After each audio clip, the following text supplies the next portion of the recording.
Et donc, les 5 animaux du Tai Chi Chuan, je vous le donne en mille.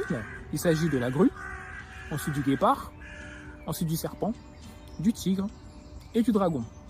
Alors, j'ai mis en place une disposition en mind mapping pour pouvoir facilement m'en souvenir.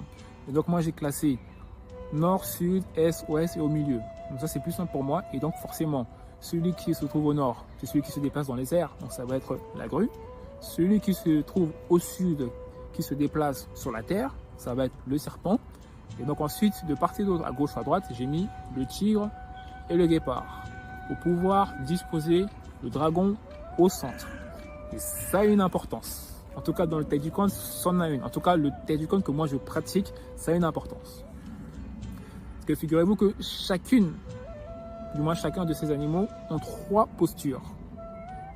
Que ce soit la grue, le serpent, le guépard et le tigre. Sauf pour le dragon qui n'a qu'une seule posture. La raison, elle est toute simple. Parce que le dragon est un animal qui est mythique dans le Tai Chi Chuan. Il peut être un oiseau, il peut être un serpent, il peut être de part et d'autre un tigre ou un guépard. Donc il y a vraiment la possibilité, la facilité à se confondre, ou plutôt à se mixer ou bien à se mélanger en choisissant n'importe quel animal. Voilà.